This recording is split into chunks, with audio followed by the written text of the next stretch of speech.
Mom spent months searching for my brother. Then she sealed the doors.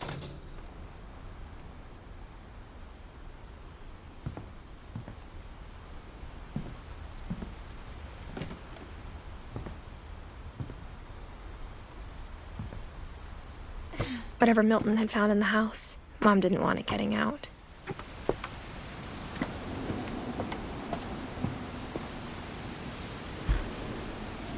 After Milton disappeared, the only thing he left behind was a room full of paintings.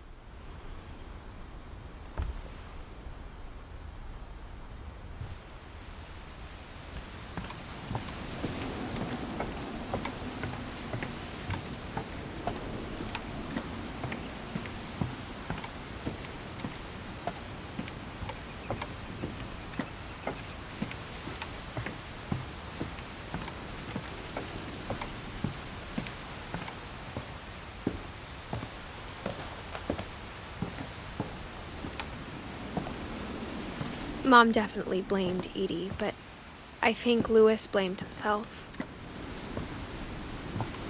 After he graduated, he just spent more and more time in his room, until Mom got him a job at the cannery.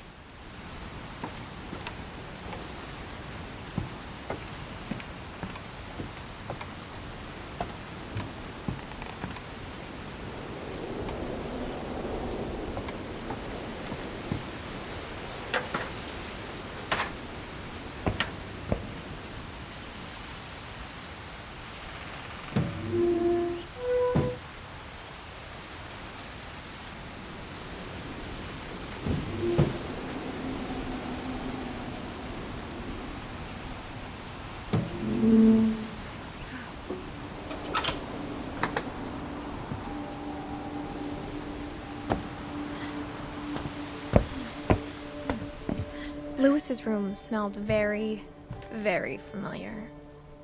That part of him lived on.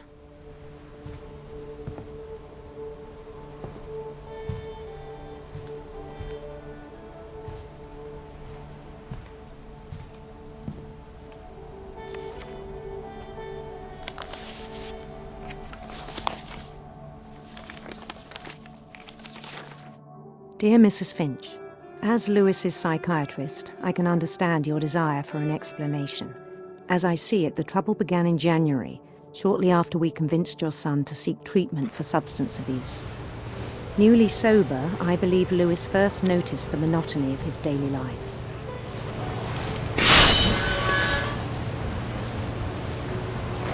He kept working at the cannery, but he withdrew part of himself. In our sessions, I saw the same behavior. His mind began to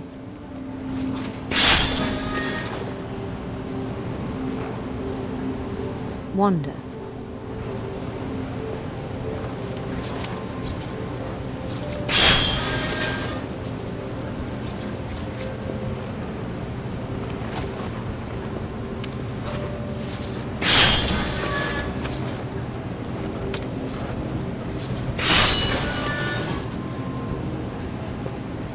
I asked him to describe it.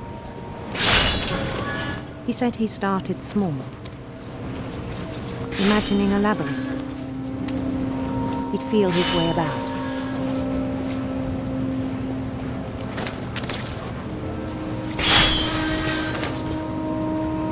Then something moved. Bats. And toads.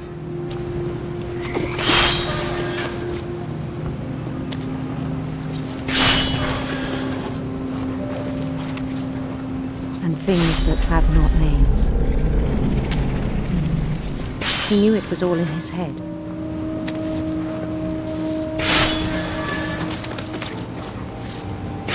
But he took it very seriously. I had hoped he'd find himself.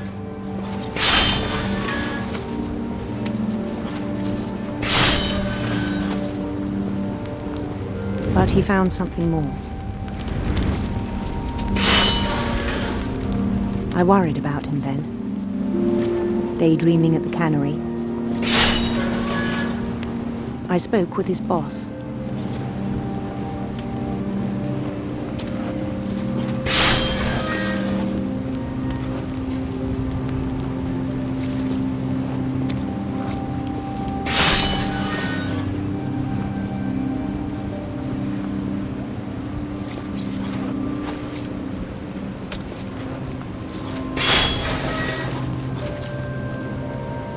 but he said Lewis had become a model employee.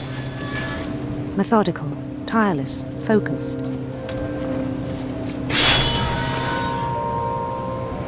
Like a whole new Lewis. So I let him go on.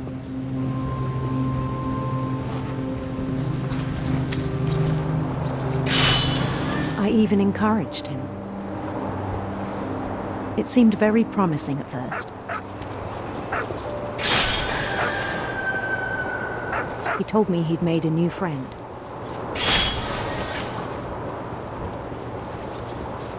On the edge of a city he named Lewis Topia. He built the city up slowly, brick by brick. Then he made musicians.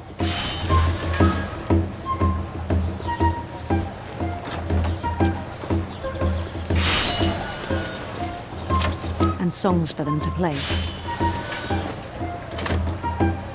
He talked about starting a band.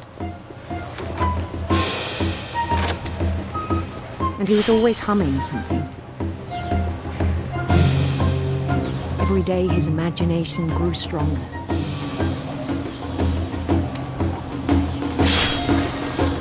He no longer spoke at the cannery. But his chopping was as reliable as ever. Then one day it struck him that all the cheering crowds, even the stones under his feet, were all in his imagination, so he could do whatever he wished.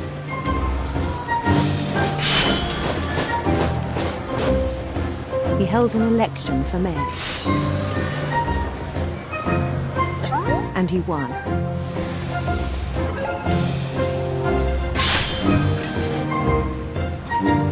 They begged him to stay, but his mind was already wandering.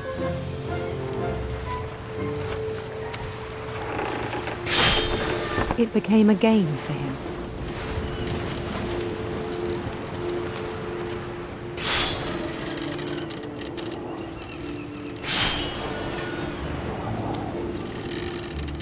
He'd conquer a city, then immediately push on.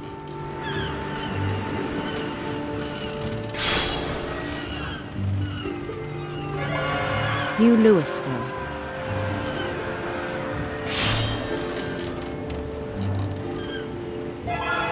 St. Louis.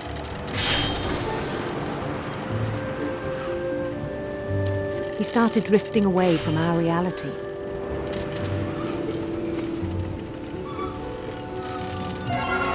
Minneapolis, until one day he forgot to go home from the cannery. Even as his mother pleaded with him, part of Lewis kept sailing on.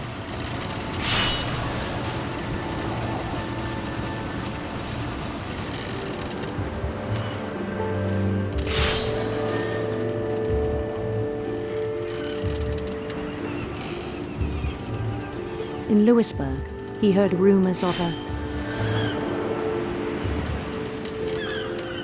handsome queen.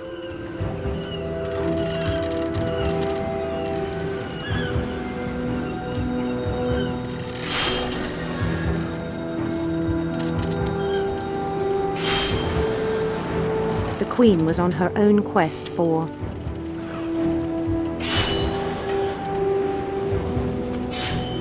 sinister serpents.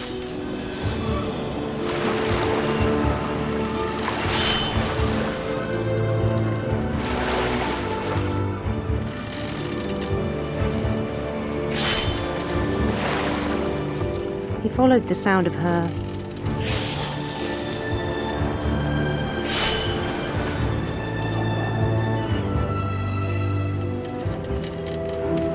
electric sitar.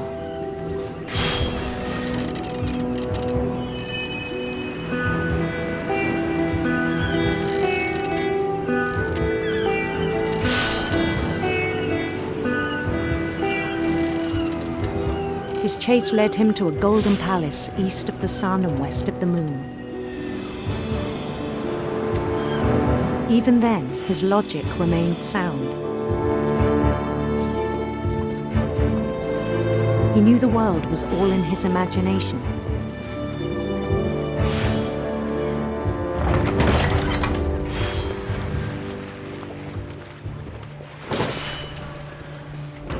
but he was so proud of having created it.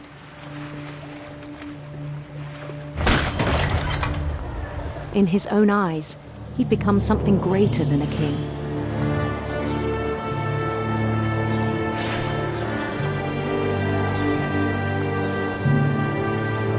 For someone who'd never known success in the real world, I think it was overwhelming. And then it struck him that the real Lewis was not the one chopping salmon, but the one climbing the steps of a golden palace.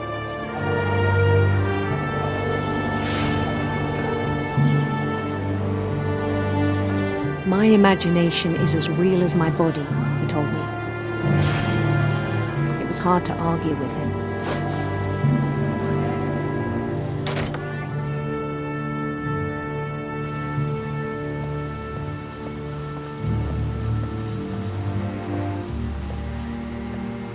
He began to forget the world we know.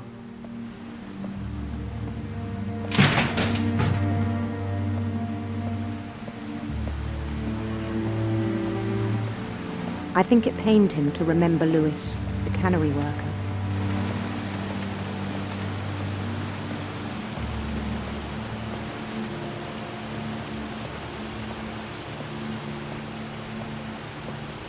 He began to despise the man with a royal contempt.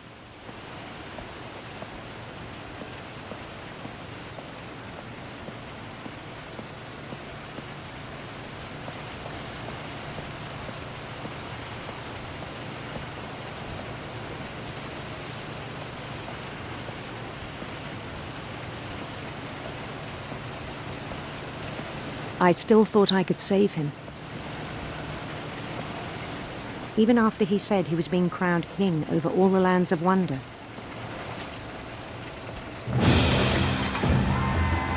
The palace would be packed with his companions.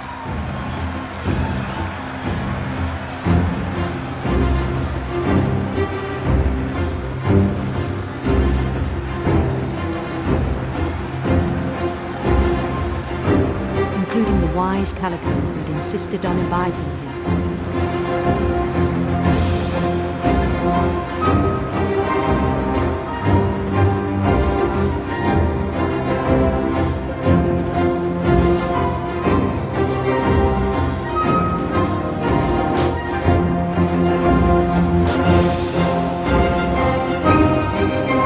His queen waited, holding his crown.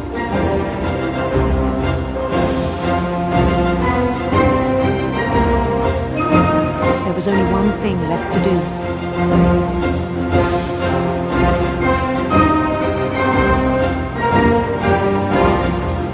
Bend down his head.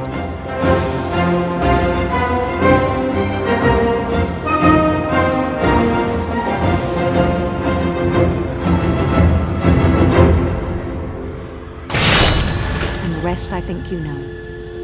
Mrs. Finch, your son was a kind man who will be missed by all of us who knew him.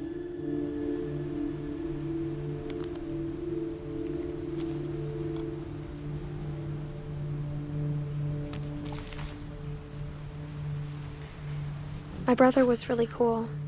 I wish you could have met him.